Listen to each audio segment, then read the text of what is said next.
¿Qué tal? Acá Beatriz saludándote y esperando de que te encuentres muy bien. Este video es la segunda parte, lo abarcaría entonces desde la resurrección. El anterior, si no lo has visto, lo dejo después al final, por si te interesa revisar. El misterio de la resurrección de Cristo es un hecho histórico y trascendente. Y es histórico porque fue un acontecimiento que quedó documentado por las manifestaciones que hubo en el Nuevo Testamento. Los primeros pasos hacia la aceptación de esta resurrección de Cristo como un hecho histórico se da con la comprobación de que Jesús ya no estaba en la tumba. Y a partir de allí, durante 40 días, Él sigue haciendo sus apariciones en distintas circunstancias, con distintas personas, por lo tanto no hubo fantasía allí, fueron hechos reales. La fe de aquella primera comunidad, cuando empieza a crecer, es en función de los testimonios de estos hombres y mujeres que habían sido testigos oculares de esa resurrección. Habían comprobado que esta tumba estaba vacía y Jesús se les había presentado. Primero fueron las mujeres, después fue Pedro y después el discípulo amado. Ellos fueron los primeros, pero después durante esos 40 días hubo distintas personas también que lo pudieron ver y comprobar que era real. Por lo tanto, es imposible no aceptar que la resurrección de Cristo fue y es un hecho histórico. Él confirmaba con su presencia que la muerte había sido vencida y con esto renovar la esperanza en la vida eterna. Las mujeres, decía recién, fueron las primeras. Y esto es una reflexión muy personal. Digo, ¿por qué fueron las mujeres y no los apóstoles? Y me respondo, Dios siempre premia a cuando estamos sacudidos por un evento, por una situación, y nosotros tomamos ese resto que nos queda y con voluntad y valentía salimos al frente. Y eso fue lo que hicieron las mujeres, porque ellas también estaban destrozadas de dolor, de soledad, de no entender, a pesar de que habían sido más que preparadas por Jesús en lo que iba a ocurrir. Pero aún así, ellas se levantaron de madrugada el día domingo, tomaron los óleos, el aceite y fueron hacia la tumba para ungir el cuerpo de Jesús. Y allí se dan con que la tumba estaba vacía.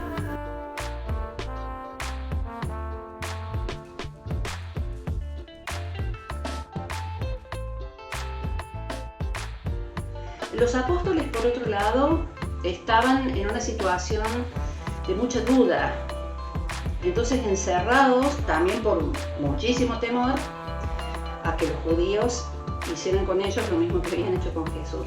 Entonces, encerrados, solos, desesperados, invadidos por la duda, y cuando vienen las mujeres a darle la noticia de lo que habían visto, no les creen.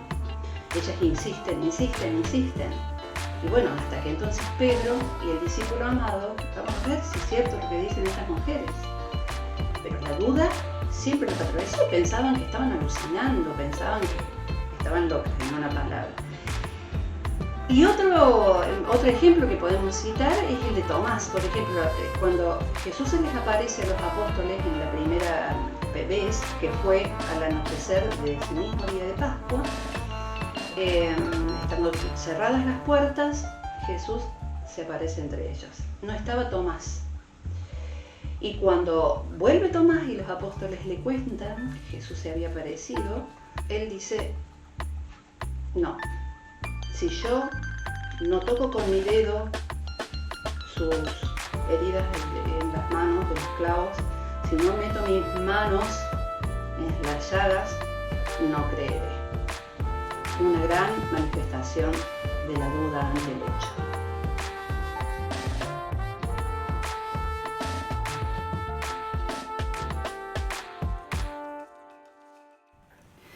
Jesús en esas apariciones establece relaciones sumamente directas.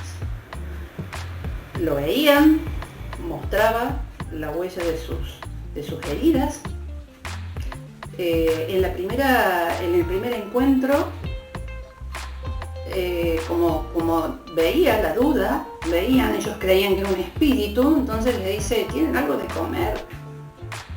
Como para mostrar un espíritu, no come, no se alimenta.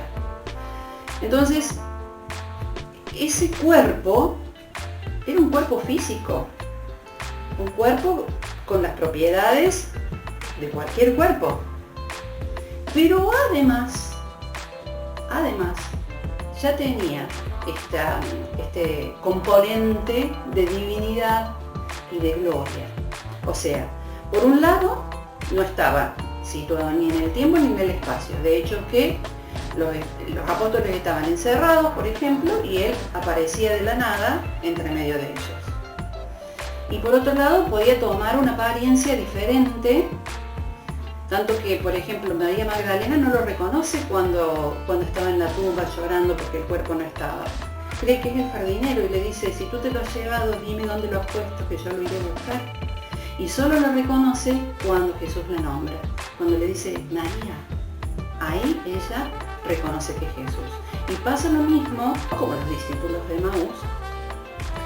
Eran 2 discípulos que iban de Jerusalén a Emaús, un pueblito que estaba a 10 kilómetros. Y iban camino a Emaús, iban hablando sobre todo esto, ¿no? De que el cuerpo había desaparecido y de todo esto que estaban viviendo.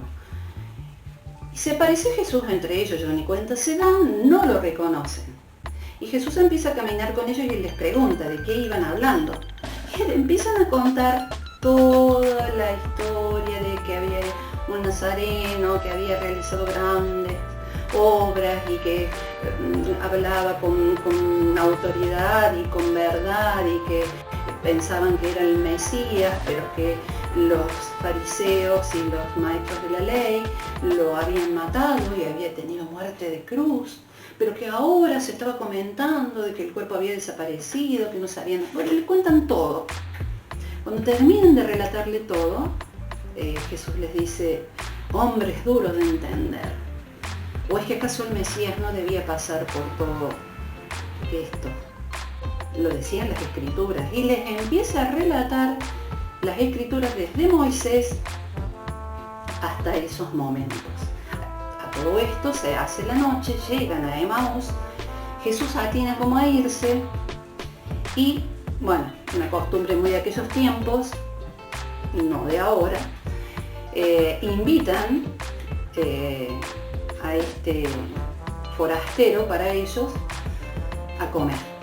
Cuando Jesús se sienta a la mesa, toma el pan, lo bendice y lo comparte. Y entonces ahí ellos lo reconocen. Todo este periodo de estos 40 días de las apariciones de Jesús van camino a su ascensión. Esa ascensión es la parte trascendente.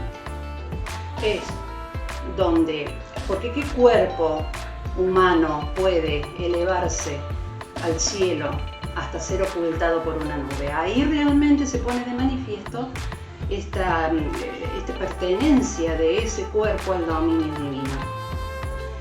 Esto ocurre en un momento en donde los reúne en un monte cerca de Betania, que también era una población cercana a Jerusalén, y mientras que los va bendiciendo, se va elevando al cielo, una nube lo oculta.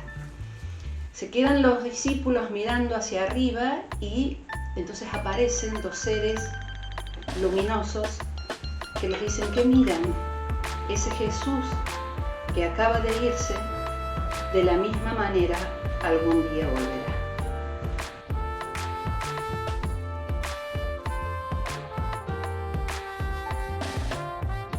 Antes de esta ascensión, como siempre, Jesús va preparando a los discípulos. En el sentido de que les recuerda que en las Escrituras estaba ya dicho que iba a haber un Mesías, que iba a sufrir, que iba a morir y que el tercer día iba a resucitar de entre los muertos y que ellos, les dice, son testigos de esto. Por lo tanto, tienen la misión de predicar a las naciones la conversión para el perdón de los pecados.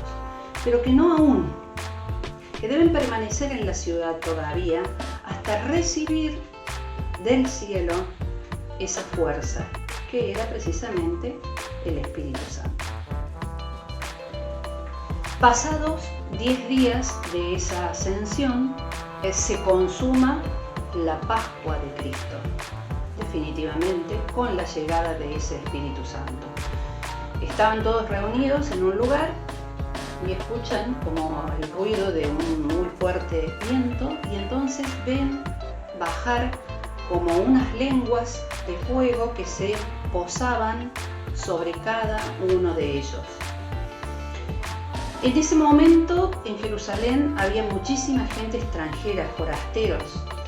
Digamos que habían pasado ya 50 días de la muerte de Jesús, entonces debe haber corrido, digamos, esta es una apreciación personal que hago también, y bueno, supongo que como ocurriría en cualquier evento, así como de extraordinario, habían llegado de todos lados para ver de qué pasaba, de qué se trataba.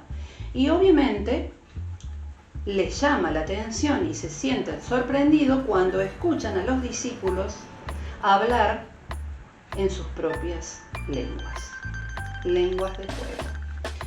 Estas lenguas de fuego que se depositan sobre cada uno de los discípulos los llena del Espíritu Santo y les permite hablar según como los inspiraba en distintas lenguas. De allí empieza entonces a transitar el mensaje como Jesús lo había pedido a todas las naciones.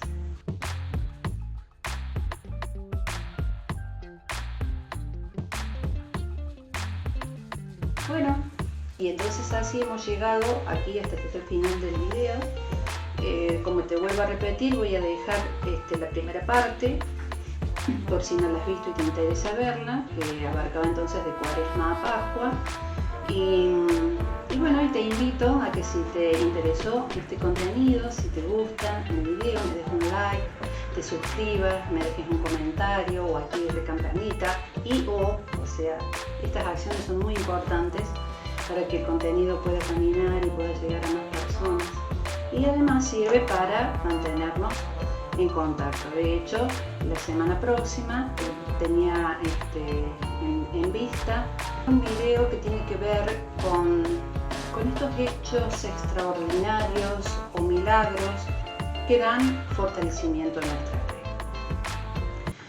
Bueno, sin más, solo me queda agradecer profundamente tu atención y tu respeto, y desearte de corazón paz y bien para tu vida. Hasta pronto.